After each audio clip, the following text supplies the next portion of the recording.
We've been hearing references to programming languages and programming throughout this symposium. Let me start. Shall I start again? Can you hear me? Yeah. Now you can hear me. Okay. We've been hearing about programming languages and programming throughout this symposium. We started by hearing about programming Turing machines. Don Knuth, in fact, referred to Alan Turing as one of the first hackers. Our Twitter feed said maybe that was Ada Lovelace. Udaya Pearl talked about the importance of notation for science and how to formally specify assumptions, beliefs, and methods. Ken Thompson speculated about what Turing would have thought about C++. And Alan Kay showed us Sketchpad, which is arguably the first domain-specific, very high-level language. He then went on to express his views about what the future programming languages should be. And of course, in our panel this morning, we heard about programming as it relates to architecture. Well, we finally are going to get to talk about programming languages. It's my pleasure to introduce the panel. We're going to try to stick by our instructions, which were that my introduction will be brief and that the panelists' initial comments will be brief. And therefore, I encourage everybody to submit your questions so that we can spend a lot of our time talking about the questions raised by the audience. Our first panelist is Fran Allen. People, in describing her, very often refer to her as a pioneer. She was a pioneer in being an early software developer at IBM, one of the first programmers. She was an early IBM fellow in the field of computer science. She did a lot of fundamental early work on compilers at a time when the community was trying to demonstrate that, in fact, one could build software in a so-called higher-level language rather than programming in machine language. She went on to do fundamental work in parallelism. And as most of you know, in 2006, she was the first woman to be awarded the Turing Award. She's been a major contributor to compiler technology throughout her career, not only in her own work, but as a mentor and a leadership to the community. Fran. Thanks, Sue.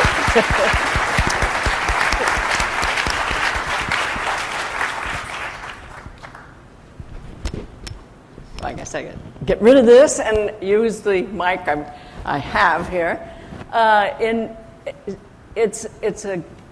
This is an amazing conference, and I have been very inspired by attending, and inspired by the audience too, and the information that I have learned after over 50 years in computing. I've learned a lot about where we started, and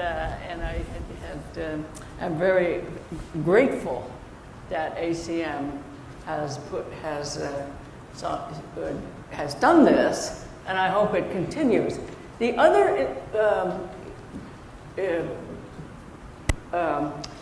great thing about attending is the students that are here from across the world, and they are learning as a lot of the things that I had also not learned, and they are very inquisitive, and this is going to be a great value to our community. We're at a point in computing, I believe, that we are going to be changing the way we look at how we compute. And what we've been doing in working in computing is putting the pieces, the blocks that are necessary in order to solve problems and to build very much stronger systems and knit together the ideas, the sciences, the knowledge, and to solve problems at a much greater rate and much easier. So, but I'm not going to go on about that. I want to bring up a couple of things related to compilers and the languages, and a bit more of how it has evolved. So in discussing that, in the point where we are, we really should kind of look backwards and understand what the factors are in the evolution that is very rapidly happening, partly because happening because of the focus on computer science, because of the needs, but also because of the work that had happened earlier, of course. So I want to talk about two specific areas that I was involved with. I've always been involved with the high performance computing, and which emerged early, and surprisingly early, I think, in terms of the computational models that evolved separately in multiple attempts to have these models cover all kinds of problems, but it was a very distinctive piece of work. When I first joined IBM and I'm a teacher. I'm not a scientist by training, but I became a mathematics teacher in the high schools and have been very sensitive to the issues of teaching and understanding how people learn. So, and I don't have a PhD. I grew up on a farm, and there's a theory that many of the innovations in the early computing really came from the farm kids, and I believe that. Because and particularly in this country where there was a big depression going on, and there was a lot of innovation that was required to actually survive or put food on the table. So that and if you look at where the ideas came from in the Midwest, from the farm boys, and girls, it's an amazing resource, and it was of solving problems that were necessary at that time, and it continues, of course. This is a legacy that we often don't realize how important the innovation of building on what we now know, but also being able to go out and change the world, even as in not just evolve the system that we have. And coming back, and as far as that's concerned, I think the system we have is at a very exciting time because in computing, because it's beginning to merge into a holistic capability in where the sciences are themselves merging. There's and the knowledge itself across the disciplines is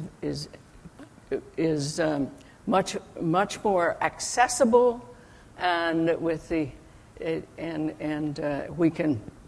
we can do it and take cross fertilization is happening very much. Now, one of the topics I want to talk about a little bit more is the code breaking. Now, as on that topic, I was in 1961. I started at the National Security Agency at their code-breaking facility in outside Washington, and spent a year there on code-breaking capability, and the code-breaking that was going on at that time was in the context of the Soviet, the Union's interest in and the United States. It was a very interesting period, but it carried forward what the work of Turing, of course. And it also was a period in which the secrecy was just as almost as high, I should say, but for different reasons, than what Churchill and England and Bletchley Park had to do earlier. So there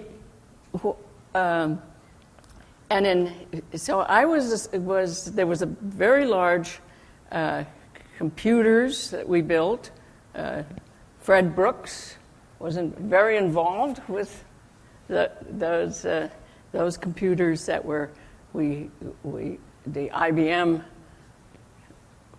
built for the National Security Agency, and the actual term National Security Agency didn't exist at that time. That name was not used in though during a few months after I went down to the National Security Agency site, it was put in it appeared in the New York Times, and that was how I learned where I worked.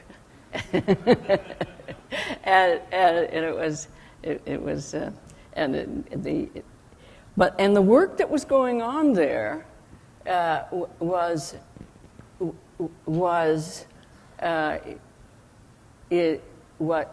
about actually being able to break the goals of the work. Actually, was being able to break any code up to it, and of any language. And so Cyrillic was a language, and the most important one, and Cyrillic and English were two languages we were working on.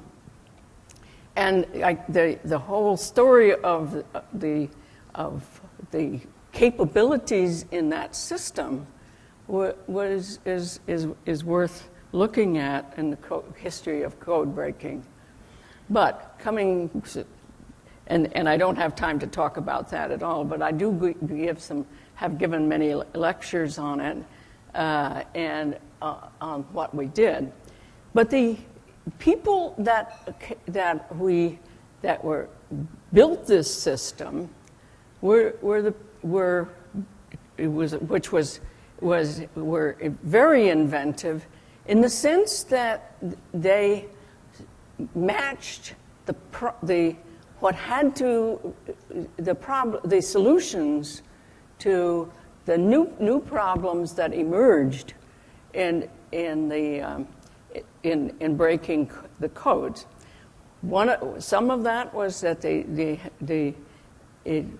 had to look at the codes are, the messages come on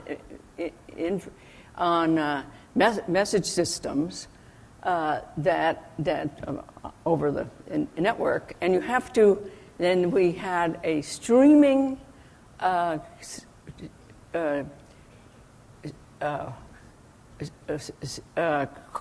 flow of messages coming from listening stations on the network, on the networks. And I learned last night in talking with Fred Brooks, who was involved with that, is that a lot of the messages came from a mountain or hill in England, because I'd never learned where the messages came from. But a system was a huge tractor tape system. It was called tractor, but it was captured on tape with the messages that were, and the computing system was built with the usual sort of components of being able to do the arithmetic and whatever else is involved with a traditional computer, but also to be able to in the computational aspect of it was to be able to stream data through the system and determine what was being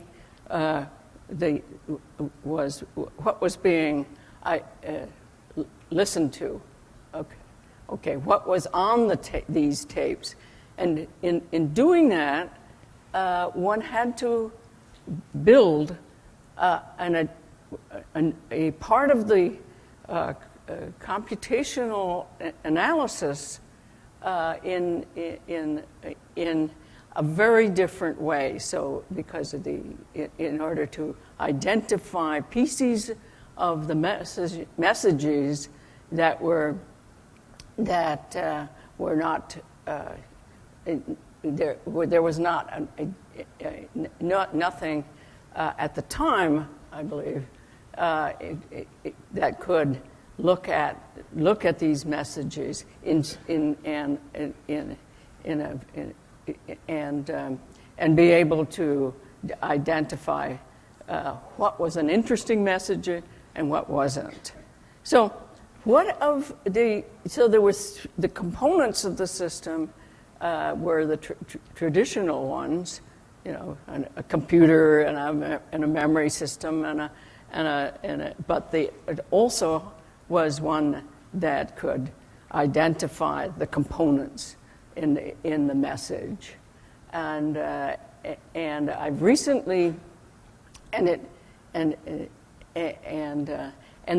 the speed of what these messages and what the developments that built were looked at. The National Security Agency was breaking codes for 15 years and in an amazing speed, all by itself, and with Cyrillic and several languages, and it's a whole story by itself. And I haven't, and I should have, and if I can tell you a lot more about it, and I give lectures about it to the extent I can speak about it, because that's still a problem, is what you can talk about, code breaking. Okay, so anyone would be happy to talk more about this, and I've only recently has the secrecy, I guess, of that whole system and how it worked actually been become much more open. It's free.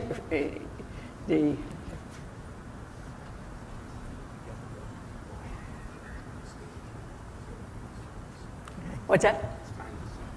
Oh, yeah, okay, yeah.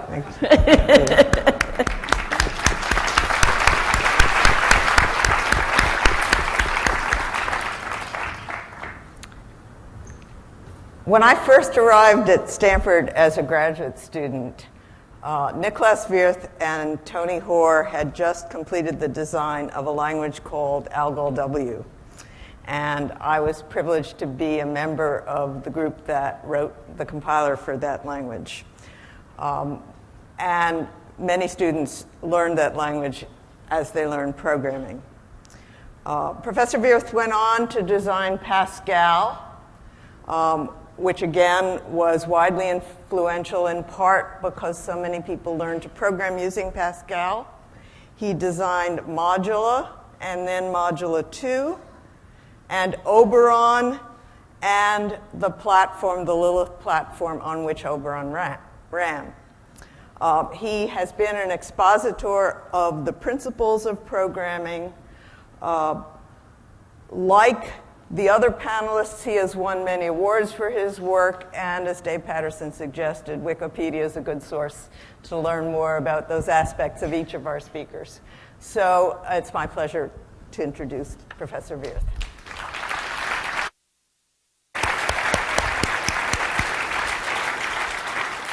Well, ladies and gentlemen, when I had just graduated as an electronics engineer in Zurich, when I came to Berkeley to study for a PhD.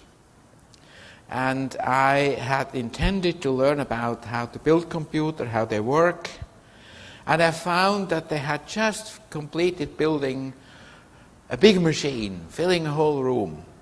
And they didn't intend to build another one. The period of building computers at university had just passed. So what did I do? After going through some other fields, I discovered in Campbell Hall, in the cellar, a room where two people, or was it three, were doing something rather mysterious. It had no name, but they were writing programs, apparently for a language, strange language, that would process itself. So I thought that was an interesting idea. And I joined that group, and it was the time when news came about of Algol and compiling. The term software wasn't created yet. Anyway, what I wanted to say is that in those 1960s, programming languages and compilers played a very significant role in what was to become computer science. Even that term hadn't been created. Well, not surprisingly, I mean, languages didn't fit into mathematics, really, and certainly not into electrical engineering, the two fields from which ultimately computer science emerged. And so programming languages and compilers were one of the central interests in that newly emerging activity. Fortran, Algol dominated, then came COBOL, and yes, that's another thing nobody knows anymore nowadays. The computing world consisted of two continents. One was that of scientific computing, floating point, and the other was computing business, decimal arithmetic. And the consequence, there were two completely disjoint classes of computers. All the big companies had two product lines. But that proved to be relatively expensive and ineffective, and so there were efforts made to join the two fields. Again, reflected were these efforts by a programming language. It's PL1 from IBM, which had the purpose of uniting the two fields. And of course, how do you accomplish something like that? You just merge the features of both.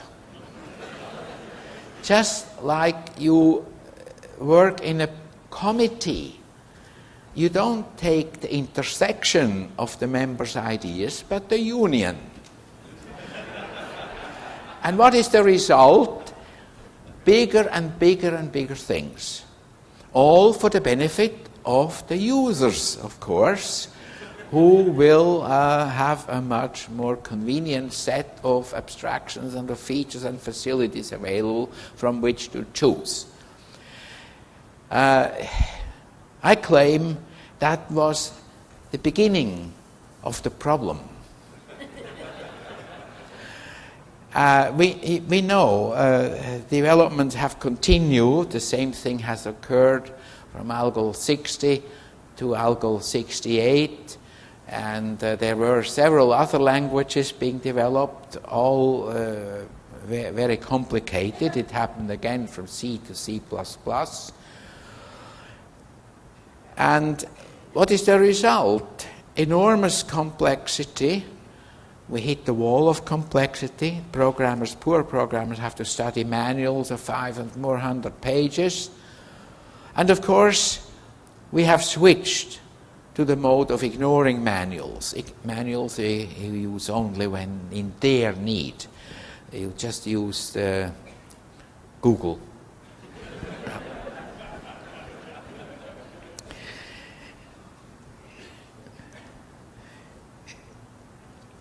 So this is more or less the state we are in. I have pursued a different approach, and this is mainly because I am and always was a teacher foremost, and then an engineer.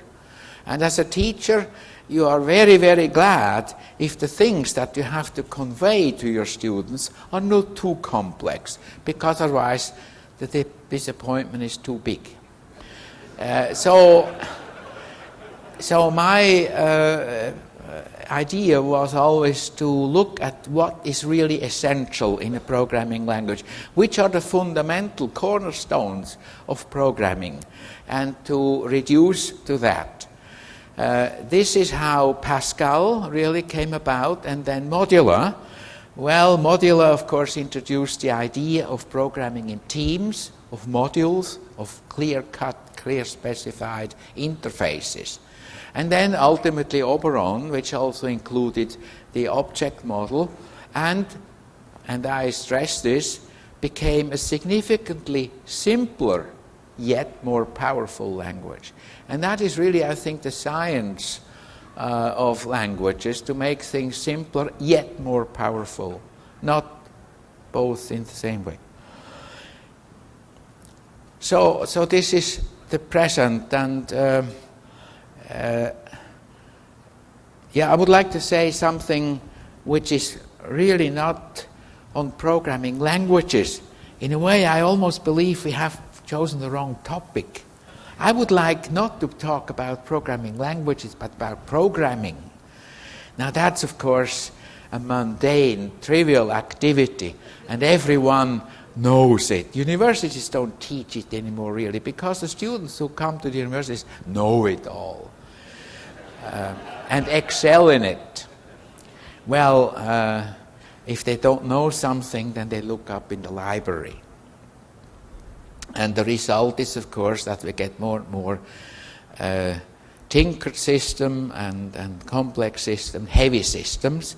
But thanks to the ever-increasing power delivered by the brilliant hardware engineers, nobody notices that. I'm going to make a very bad remark. I think computing has become the realm, the empire of wasting. We have so much, such an abundance in computing power available that we cannot reach limits for wasting it. And one of the remarks which was made before was about on emulation. Well, emulation is something you execute on various levels to always finer grains. And of course, if I have a little student program adding numbers and subtracting numbers, I can emulate through 100 stages and it's still fast enough. But when I do weather forecasting, I will never be satisfied with emulation. Then it has to be utterly fast. We have the choice between compilers and emulators, interpreters. And I think you go to interpreters when you're missing good compilers. Maybe that's a harsh statement, but let me close with this, and maybe we can come back on it in the discussions.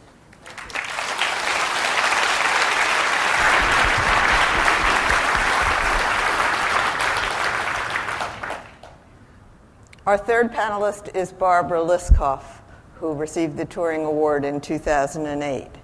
Those of you who heard or read her Turing address know that she started her career in artificial intelligence and then moved on to software systems, where she has spent the bulk of her career.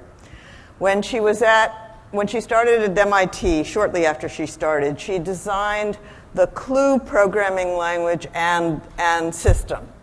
And that, too, influenced many students as a vehicle to teach them about programming. What many people regard CLUE as one of the most important precursors to object-oriented languages. Barbara has always had a principled approach to building languages and building systems, and a great attention to structure. A DARPA program manager once said to me, I love to do work with Barbara and her group because the systems that they build are always, to quote Fred Brooks, clean systems, beautifully structured. So it's my pleasure to introduce Barbara.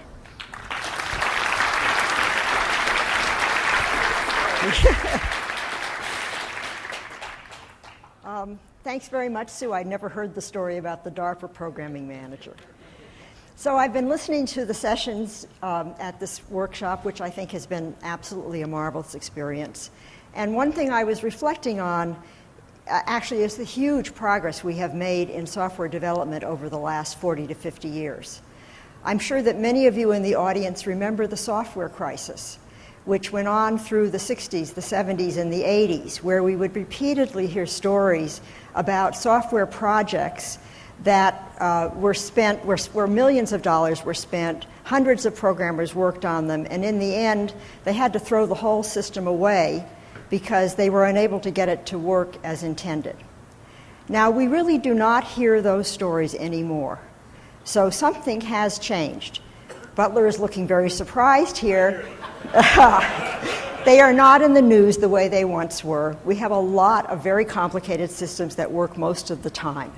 And I think that this is due to advances primarily in programming methodology, which I view as a first thing that matters, and then programming language comes along and incorporates the programming methodologies to the extent possible to make it easier for the programmers to do what they're supposed to do. So I feel this has been a stunning success. I absolutely agree that the systems that we have today do not work correctly. They don't even work as correctly as is needed for the application. And clearly, what applications require is going to be very application dependent. We need a lot more reliability from a safety critical system. Nevertheless, I think we could still do a lot better. And as Butler was saying, we still have a lot of problems because we are hugely ambitious in what we want our software systems to do. And I only have to point at the sessions yesterday where people were talking about the future of AI to give you examples of the kinds of things people think they would like to build software to do. And that software has to be correct enough to satisfy the constraints of whatever the application is. And some of those applications are pretty scary. I mean, if you have a software that runs a car, that's safety critical, and that software really had better work. It doesn't matter so much if you're just browsing the web. So producing software is still hard, and I believe we can still do better. Now, I was going to talk about three things in this talk. The first one was dealing with concurrency. I actually thought I would leave that because I expected Fran to cover that. As you know, we're in the age of the multi-core machine. The hardware designers can produce these, I believe, with great confidence.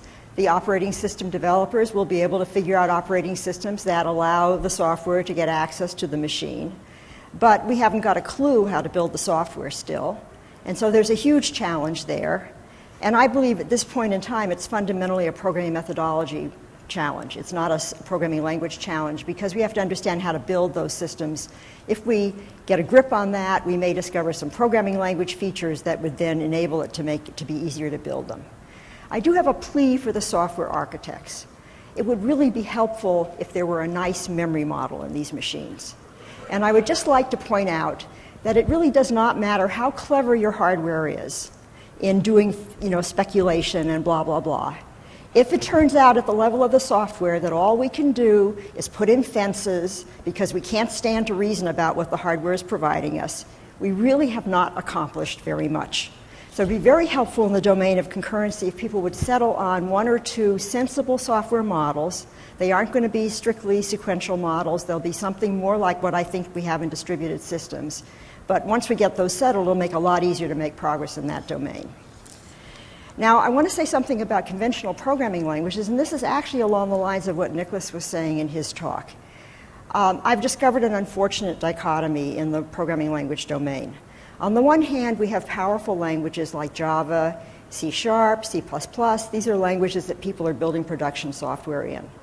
And then on the other hand, we have introductory CS courses, and more, these languages are not used in those courses. And there's a very good reason for this. Those languages are very complicated. And it's not just a surface complexity. I mean, their syntax is terrible.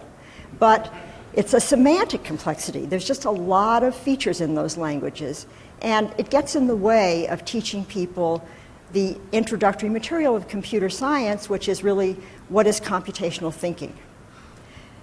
As a result, these courses are moving to other languages, and the typical choice is something like Python or Ruby. And these languages are, in fact, very nice when you look at them initially, because they are simple and they represent a procedure and a nice little library that surrounds it. The trouble is, when you get more deeply into them and start to think about building larger programs with modules, what you discover is they've got no encapsulation.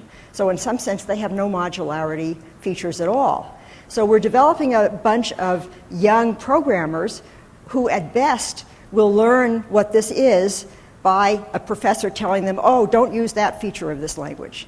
And my thought is that I think the language in some sense trumps the methodology. If it's in the language, why not use it? Maybe it wouldn't be bad if it stopped there, but these languages are now being used for production software. And we may very well be producing a generation of programmers who don't truly understand how important modularity and encapsulation are. So I would like to propose a challenge for the software programming language community. Let's start to do language design over again. In a way, I think what happened in Java, C#, C++ is they're the kitchen sinks again. Every feature somebody thought was useful got dumped into those languages. You put too many features into the language, it gets very, very complicated. Now's a good time to think this through again. I personally believe the only thing that absolutely matters in languages is support for modularity and encapsulation.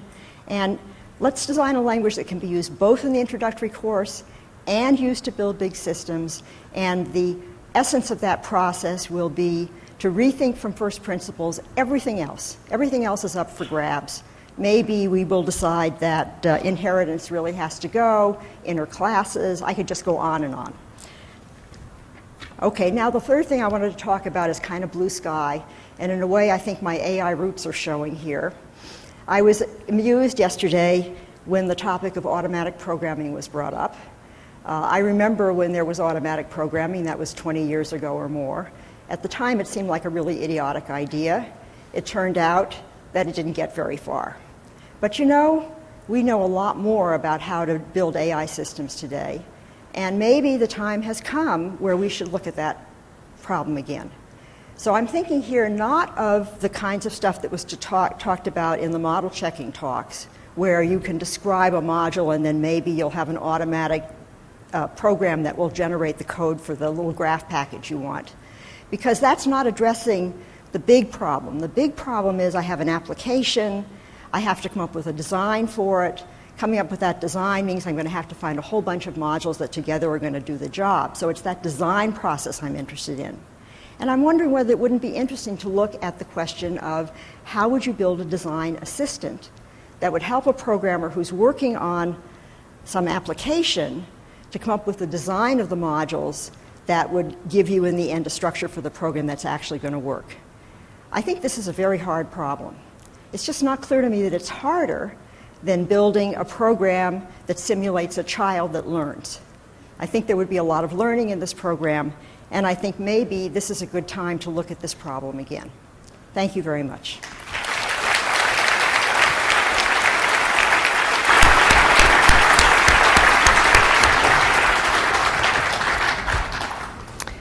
We're getting some wonderful questions from the audience. Before I turn to that, I'd like to ask the panelists if any of you have any comments about what the other panelists had to say. Okay.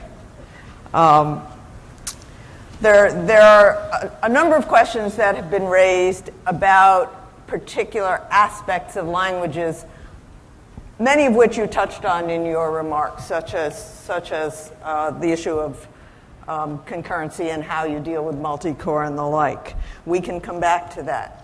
But there's a large issue that a number of people have raised, and let me read two questions so you get the sense of it.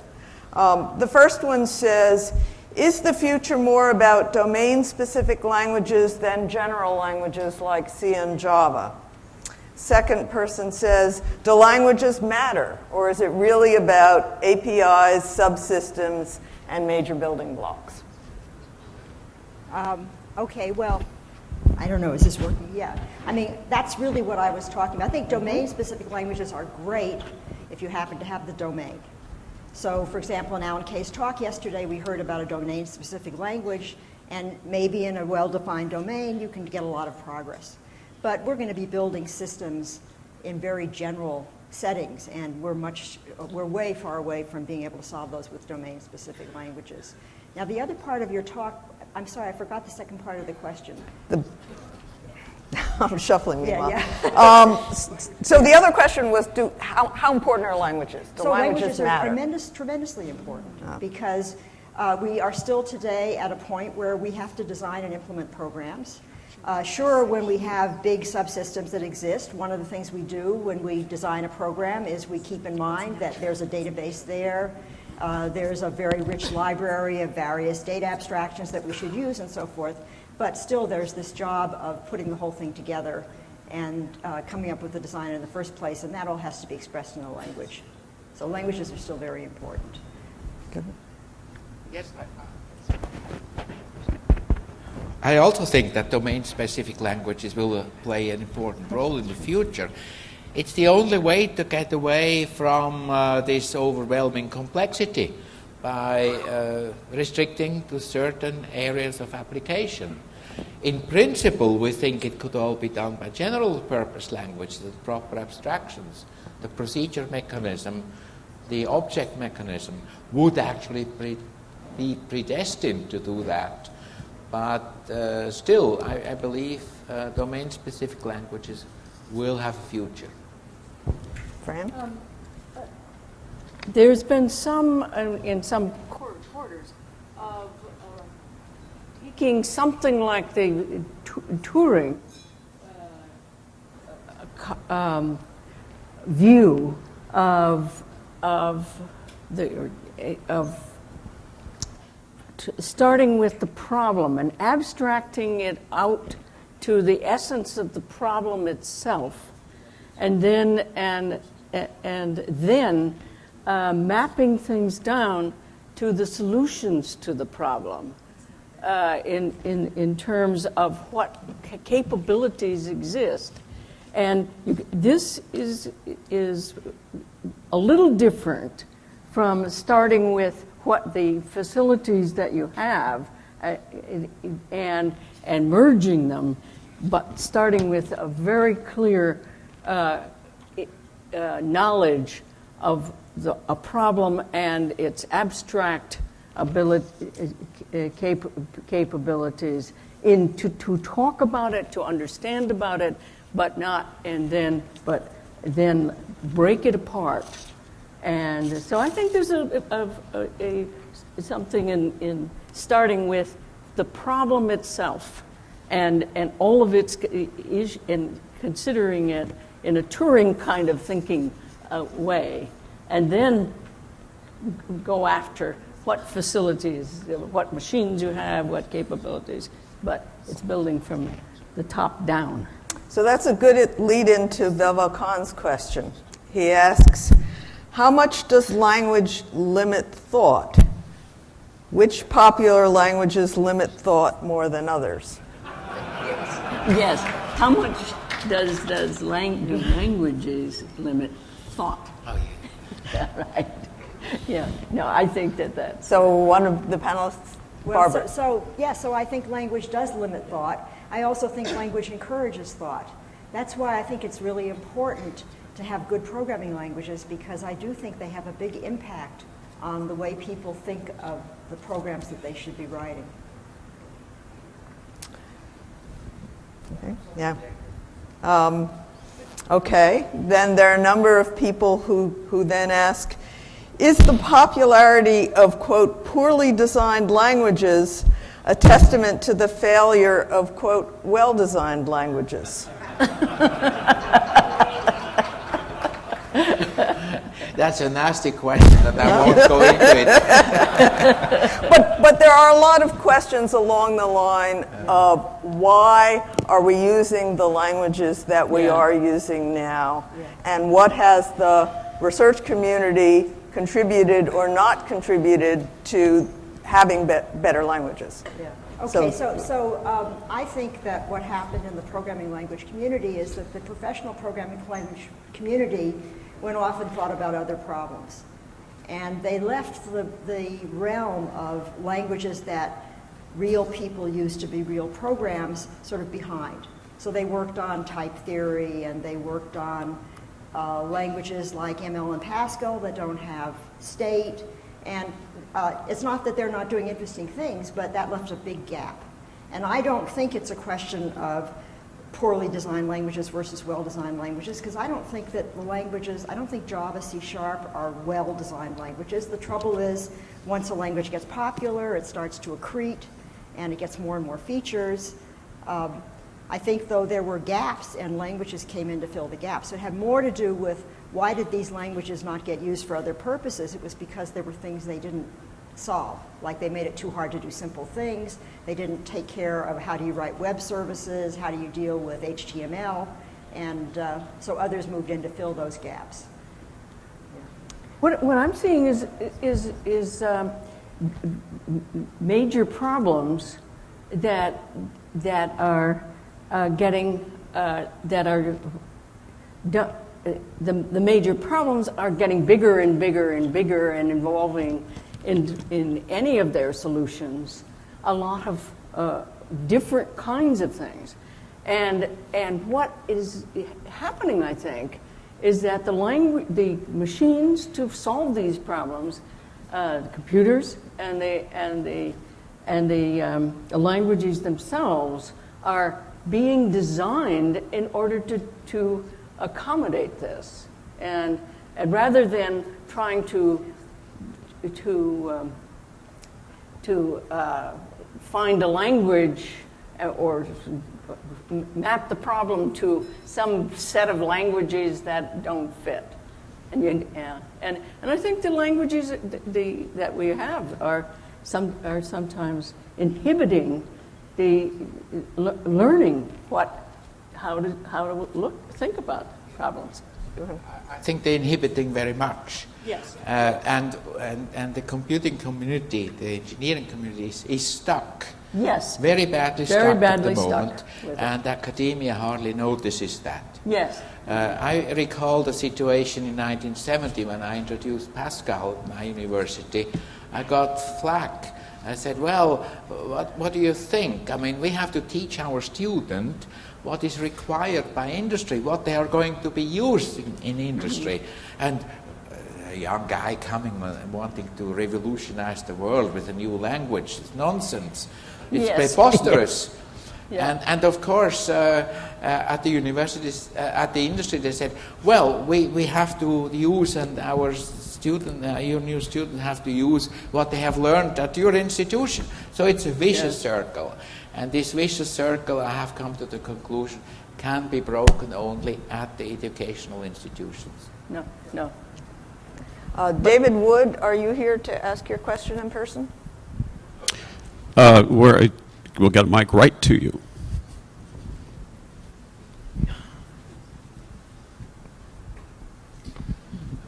So my question, if I remember correctgruprectly, was that it's been said that Gordon Moore giveth and Bill Gates taketh away. But I think it's also true, I think we'll agree, that higher level languages also taketh away. So given the continuing importance of energy efficiency going forward, how is that going to affect programming languages and programming? Honestly, I don't really know. I'm just thinking about distributed systems and about one of the ways in which you save energy in a multi-processing machine, which is to let most of the processors go quiet. And so, and I'm thinking more in a programming methodology perspective than a programming language perspective, because honestly, the programming methodology has to come first. But I can imagine that would be one way that you would address that problem, is to think about your program as units. Today in distributed systems, we think about how does the program continue to work even when some of the components can't communicate or are failed. You can imagine it's not that dissimilar from thinking about the question of, can I think about distributing the work over many units, and most of them are quiet right now. So that's just a thought about what one might do. There are a number of people who are curious about what programming languages you would choose to use if you were programming now, and what your favorite languages are. So let me ask that question. You're asking me? Of all. Well, I prefer the one which I designed.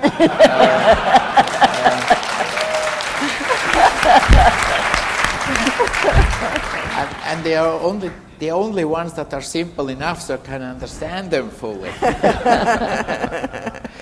But let me add one remark, please. I found that it is hard to program correctly, but it is much harder even to program in such a way that you can publish, that the program is so concise and so much rid of unnecessary details that other people can understand it relatively easily and learn from it. And I would like to recall 1960 with this language ALGOL. It was intended not just to be fed to computers, but ACM communication had a whole section called algorithms.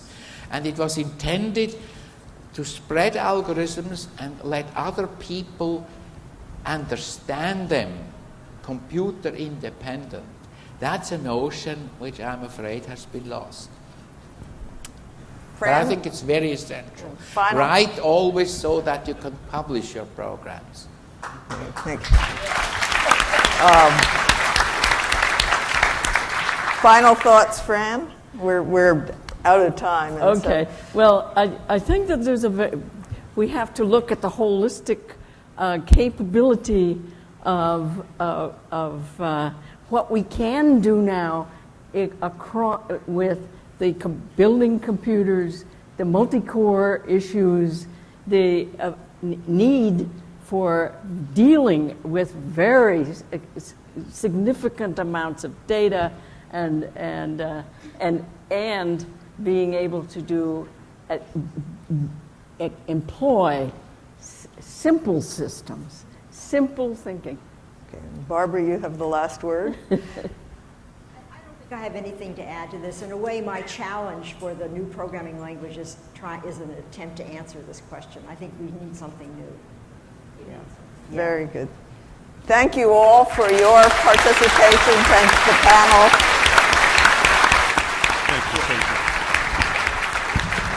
So take just a moment to let our panel step off stage, and then I'm going to, I dropped a bit earlier and missed a video at the start, so we'll let you get off stage first before we darken the screen, and there's a wonderful short video.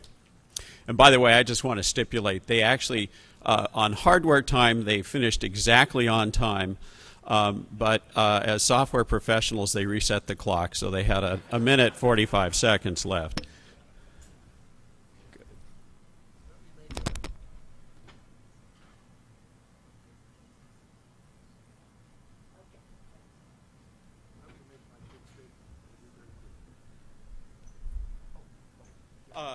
You want to do it before Dana? Yeah, come on up. Hold the video for 1 second. Dana has a quick statement. Which microphone? I wanted to say that I'm very sorry that I rushed through my slides yesterday. That irritated very many people. My favorite tweet was, Dana Scott seems to be talking to a race of intellectually superior aliens.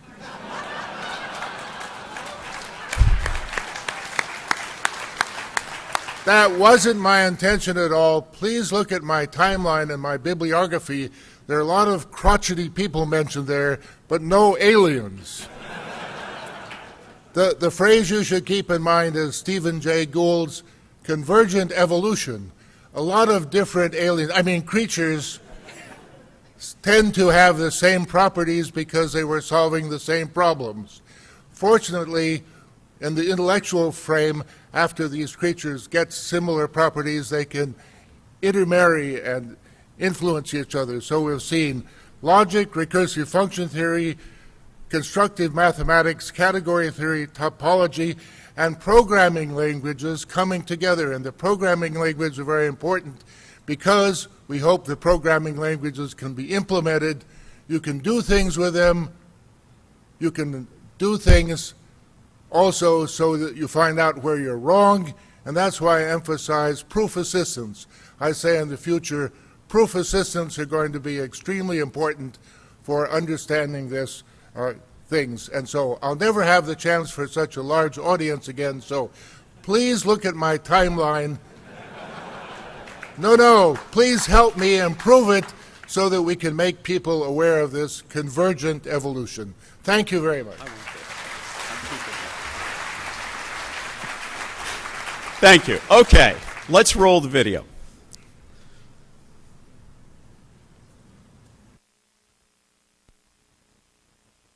There is no point in inventing new languages that nobody will use.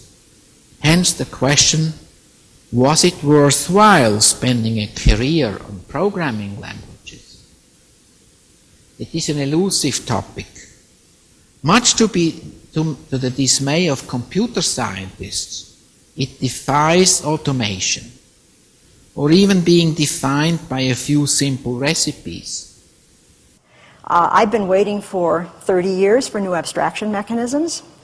We have abstract data types, we got iterators, but where's the next step up?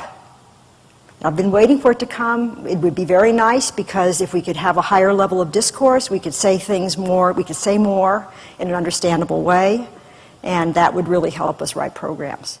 I believe that we're at a point of a huge opportunity. And the message here is that if one can get the architecture and the language and the problem in sync, one can actually accomplish a great deal.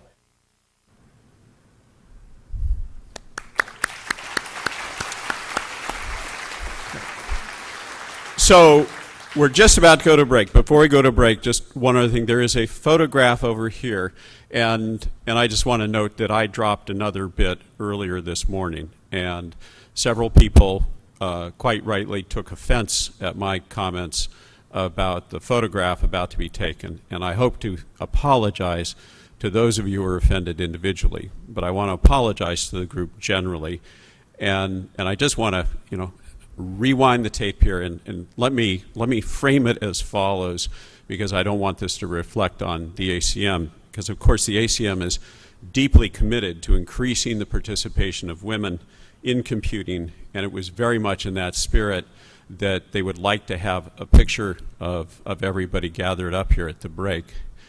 Let me also add a personal comment to this. As a forecaster, I am a historian of technology who looks at mostly technologies that don't exist yet.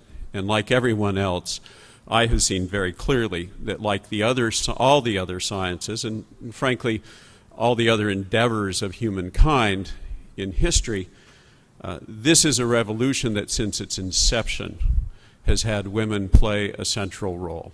And we all learned early on the names of the famous, the Grace Hoppers, the Adas of Lovelace, and we're also aware that for all the names we know are myriad others whose names we will never know because they never received the recognition they deserved or never had the opportunity to advance in their career because they were blocked by the discrimination of others. And I think it's especially appropriate at this particular meeting to keep that in mind because, of course, the story of Turing himself, as we all know, is a story of a life tragically cut short by the consequences of discrimination. And I think back to the last 50 years of challenges that humankind has faced. And I catch myself wondering from time to time, as I'm sure many of you do, who were the geniuses we lost because of tragedy? Who were the Einsteins who died in a battle in World War II, whose work we will never know? And less dramatically, but equally profoundly, who are the geniuses who never had the opportunity to help us meet the challenges that we tried to meet in the last 50 years? So looking forward over the next 50, 100 years, we're faced with grander challenges and more frightening challenges than humankind's ever faced. And we need every single last brain to help us meet those challenges. So again, I apologize for my very thoughtless remarks earlier. The break starts at 11. Be back promptly.